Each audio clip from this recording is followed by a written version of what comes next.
여러분 안녕하십니까? C채널 뉴스입니다. 한국교회 원로 목회자들이 최근 회초리 기도회를 열고 세월호 참사와 한국교회의 영적 위기를 회개했습니다. 이들은 자신들부터 회개한다는 의미로 회초리를 들고 종아리를 내리치기도 했습니다. 백낙균 기자의 보도입니다.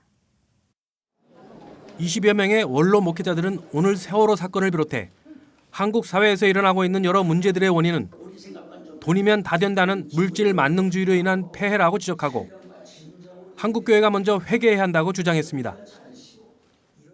원로 목회자들은 이날 철저히 회개하는 의미로 스스로 종아리를 내리쳤습니다. 이날 자신의 다리에 회초리를 내리친 노량진교회 이민식 원로 목사는 세월호 참사가 우리의 잘못 때문에 그만 어린 생명을 희생시켰다는 생각에 매라도 맞자는 생각에서 회초리를 들었다고 말했습니다.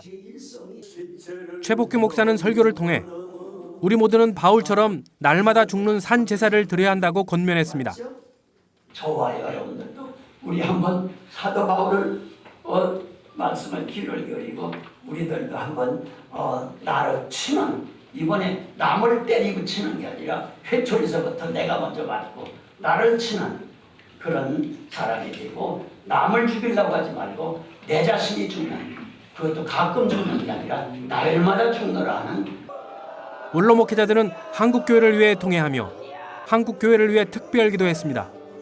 세월호 참사는 하나님의 경고입니다. 하디 선교사에 의해 원산에 불었던 회개운동이, 길선주 목사에 의해 평양을 휩들었던 회개운동이 이 땅에 다시 불도록 해 주십시오. 원로 목회자들의 이 같은 기도는 참석자들을 숙연하게 했으며 한국교회가 회개의 불을 일으키는 기회가 됐다는 평가입니다. 한국기독교 원로 목사회는 회초리 기도회를 오는 7월에 열기로 했지만 최근 세월호 참사로 인해 회개운동이 시급하다는 데 의견을 같이 하고 이번에 긴급 기도회를 열게 된 것입니다. 회초리 기도회는 앞으로 경남, 창원, 대구 등 전국 16개 시도를 돌며 진행될 예정입니다. C채널 뉴스 백낙균입니다. 청년 선교사를 발굴해온 선교한국대회 준비가 마무리 단계에 접어들었습니다. 7월 말에 시작되는 이번 대회 일정과 내용을 정희민 기자가 정리했습니다. 청년 대학생들을 해외 선교 일꾼으로 세우기 위해 대학생 선교단체와 해외 선교 전문단체 그리고 지역교회가 연합해 개최하는 선교한국대회가 70여일 앞으로 다가왔습니다. 함께를 주제로 열리는 이번 선교한국대회는 7월 28일부터 6일간 평택대학교에서 열립니다. 이번 대회는 해외 선교를 꿈꾸며 준비하고 있는 청년 대학생들에게 여러 사역지의 선교사들을 세미나 또는 멘토 시스템을 통해 만날 수 있는 기회를 제공합니다. 특히 이번 선교한국대회는 240명의 멘토가 120개의 강좌를 3일간 진행하고 51개 선교 전문 단체들이 선교 박람회를 열어 청년 대학생들과 소통할 예정입니다. 조직위는 이 밖에도 성경 강해를 비롯해 선교 지도자 세미나와 개인 상담 코너 등 10개 이상의 프로그램을 준비하고 있다고 전했습니다. 올해로 14회째를 맞는 선교한국대회는 2010년 JDM, 2012년 CCC에 이어 올해는 DFC 제자들 선교회가 주관단체로 나섰습니다. 조직위는 이번 대회가 새로운 것을 만들어내기보다 기초를 다지고 본질을 회복하는 시간이 되길 바라는 마음으로 준비하고 있다고 전했습니다. 이번 대회의 초점이 본질 회복에 맞춰져 있음은 오전 시간 진행되는 주제 강의 제목을 통해 알 수 있습니다. 둘째 날 오전 주제 강의는 침신대 이현모 교수가 청년 대학생 선교 신학을, 셋째 날은 CCC 대표 박성민 목사가 복음의 본질에 대해 다루며 넷째 날은 복음의 본질이 현장에서 어떻게 드러나는지 GMP 앤드류 김 선교사와 침례교 광야급 선교사가 강의합니다. 약 3,500여 명 규모로 진행될 예정인 이번 선교한국 대회는 스텝부터 참가 선교단체의 간사들까지 자비량으로 참여하게 되며 1차 등록은 오는 26일 마감됩니다. 한편 선교단체와 지역교회가 협력해온 선교한국대회는 1988년 처음 개최된 이래 25년째 이어지고 있는 행사입니다. 지금까지 5만 7천여 명이 참석했으며 3만 3천여 명이 장기 선교사를 비롯한 다양한 형태의 선교 사역에 동참할 것을 다짐했습니다. C채널 뉴스 정의민입니다. 오는 25일에 열리는 2014 해운대 성령대 집회 5.25 회개의 날 진행위원회가 집회를 위한 3가지 다짐을 발표했습니다. 해운대 성령대 집회 진행위는 대회를 일주일 앞둔 지난 18일 우리는 이렇게 하겠습니다라는 제목 아래 예수님 외에 스타를 만들지 않겠습니다. 이벤트가 아니라 운동이 되게 하겠습니다. 내 교회를 넘어 공교회를 세워가겠습니다 등 3가지 다짐을 밝혔습니다. 진행위는 이어 이제는 달라지겠습니다를 제목으로 경제와 언어, 문화, 가정, 이웃, 환경, 나라 분야 등에 대한 7가지 약속도 제시했습니다.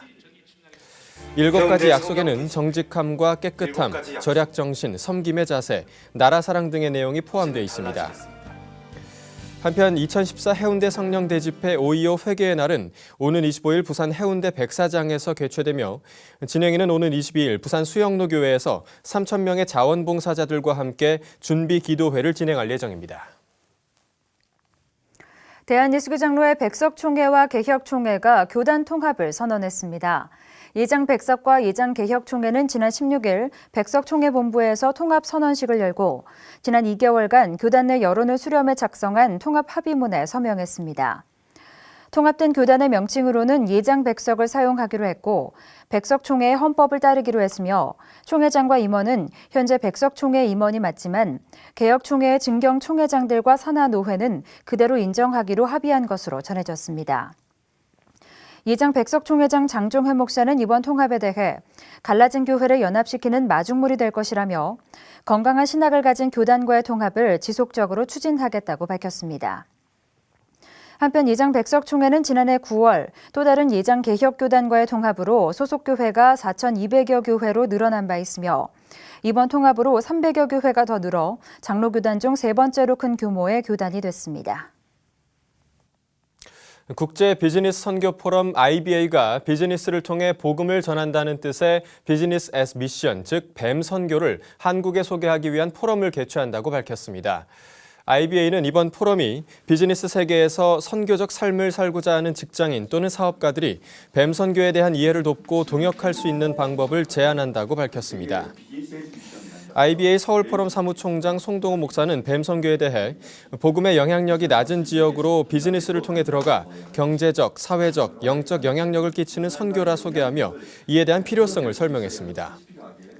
송 목사는 또 작년 포럼 등록자 615명 중 51%가 20, 30대 젊은 세대였다며 뱀 선교는 다음 세대를 위해 중요한 사역이 될 것이라고 강조했습니다. 올해로 8번째를 맞은 IBA 서울 포럼은 다음 달 5일부터 3일간 선한목자교회에서 열리며 주 강사로는 YWAM 조 프러머 선교사와 호프대 경영대학원 닐 존슨 학장을 포함한 20여 명의 분야별 전문가들이 나설 예정입니다.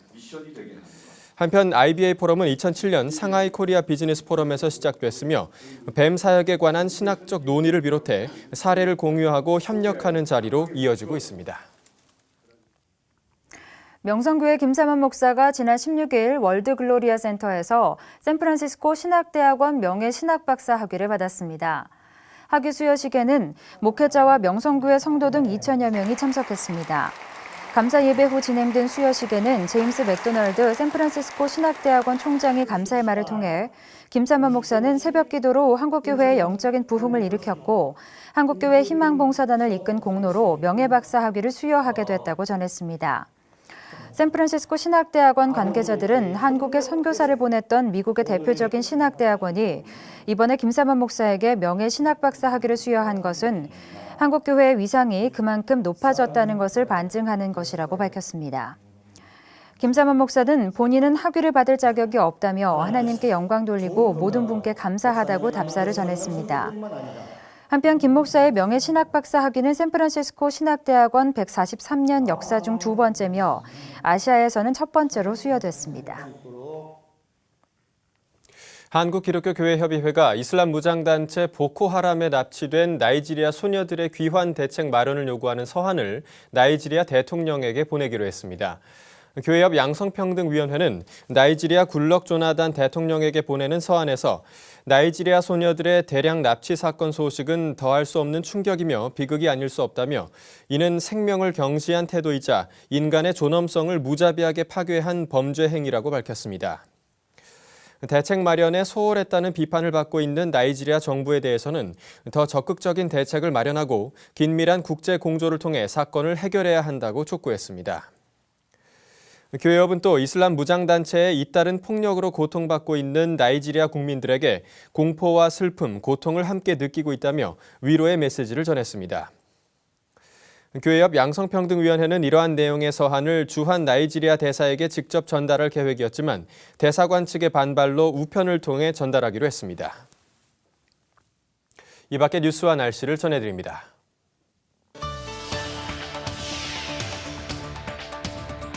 한국기독교 역사문화관 건립위원회가 오는 30일 기독교회관에서 한국기독교 역사문화관 무엇을 어떻게 담아낼 것인가를 주제로 공개 세미나를 엽니다. 이번 세미나는 국내외 박물관의 아카이브와 전시물을 분석해 역사문화관 건립의 목표를 공유하고자 기획됐습니다. 기독교대한감리회가 감리교회 창시자 존 웨슬리 목사의 회심 276주년을 맞아 장기기증 서야 캠페인을 진행합니다. 감리교 소속 목회자들과 평신도 대표 등으로 구성될 웨슬리 성화실천본부는 장기기증 서약운동을 확대시킬 계획입니다. 기독교 학교교육연구소가 오는 7월 28일부터 30일까지 장신대 세계교회 협력센터에서 2014 기독교학교 교육과정 아카데미를 실시합니다. 이번 아카데미는 교육 비전과 교육 과정, 교수 학습 방법, 학습 평가 등의 주제로 진행될 예정입니다. 한신대학교 신학연구소가 오는 27일 한신대학교 신학대학원에서 동아시아의 종교와 과학의 대화를 주제로 2014년 종교와 과학 학술대회를 개최합니다. 학술대회에서는 서울대 장회익 명예교수와 한신대 최수일 총장, 한국전자통신연구원 박문호 교수 등이 강연할 예정입니다.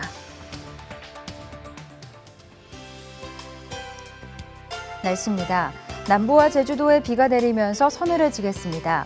서울 등 중부지방은 별다른 비 소식이 없는 가운데 맑은 하늘이 계속되면서 기온이 더 오르겠습니다. 진도 4고 해역에는 가끔 비가 내리겠고 중조기에 접어들며 유속은 조금씩 느려지겠습니다. 아침 기온은 서울 16도, 대전 15도, 낮 최고 기온은 서울 27도, 춘천 28도를 기록하겠습니다. 바다의 물결은 남해 먼바다와 제주도 전해상에서 1.5에서 3m로 높게 일겠습니다. 주간 날씨입니다. 이번 주 후반에는 서울의 기온이 29도까지 오르겠습니다. 일교차에도 유의하시기 바랍니다. 뉴스를 마칩니다. 시청해주신 여러분 고맙습니다.